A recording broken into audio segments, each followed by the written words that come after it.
दुर्ग के पद्मनाभपुर से एक धर्मांतरण का मामला सामने आया है, जहां एक घर में धर्मांतरण किया जा रहा था और बताया जा रहा है कि हर संडे ये करते थे लोग। लेकिन जैसे ही बजरंग दल के लोग वहां पहुंचे, वहां जो भी लोग मौजूद थे वो भागने लगे। और सुनिए क्या कुछ जानकारी वो दे रहे हैं। जी जय श्री राम। हम बजरंग दल वाले आज सुबह सूचना मिली एक उसी मोहल्ले के पद्मनाभपुर थाने के अंतर्गत 5 बिल्डिंग का हॉस्पिटल कॉलोनी है, वहाँ से एक सूचना मिली कि यहाँ पर हर रविवार धर्मांतरण होता है। उस विषय में हमको सूचना मिलते ही हम लोगों ने पहुँचा और पहुँचते साथ तो वहाँ पर जब कार्रवाई करनी चाहिए तो वहाँ कोई सुनवाई नहीं हो रही थी और उस घर में कम से कम 10 से 15 लोग उस घर के अंदर थे। और हमने फिर पुलिस से सहयोग मांगा तो पुलिस वालों का आने में लेट हो गया। उतने तक पीछे से 3-4 लोग निकल के भाग गए, सामने से 3-4 लोग निकल के भाग गए।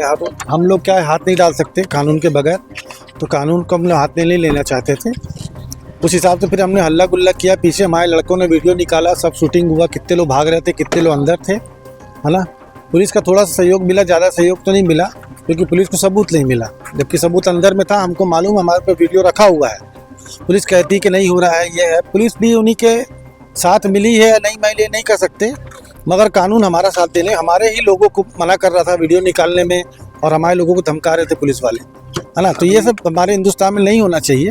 धर्मांतरण को बंद करने के लिए सरकार को कड़ी कार्रवाई करनी चाहिए। टीआई साहब ने तो यही कहा कि आप धर्मांतरण जिसका हो रहा है उसको लेके आए। भाई कैसे लेके आएगा आप ये बताएं। अभी तक जितना धर्मांतरण हो रहा है, कोई सामूहिक धर्मांतरण हो कि 20, 50, 100 लोग जमा हो तो वहाँ पर पकड़ के अपन धर्मांतरण का पता कर ले किसी को कि तुम हिंदू हो, यहाँ पर क्या करने आई हो। अब उसके छोटे से घर में 10-15 लोग घुसे हैं, उसमें 3 पहले निकल गए, 3 बाद में निकल गए। मोहल्ले वाले हैं, हो सकता है पड़ोसी आया हुआ, ऐसे ऐसे बहाना मार देते हैं। तो सबूत तो नहीं, मगर पक्का सबूत ये है कि वो धर्मांतरण कराता है। उसका नाम सुधाकर काड़ीपुड़ी, सुधाकर काड़ीपुड़ी लड़के का नाम है। वो करवाता है हर संडे। मोहल्ले वासी गुप्त रूप से हमें सूचना दिए हैं कि हाँ भैया ये होता है, मगर हम सामने नहीं आ सकते। तो इस पर हमने टीआई साहब को बोला है कि कार्रवाई जल्दी जल्द करने के लिए। अब देखते हैं कानून क्या करता है हमारा।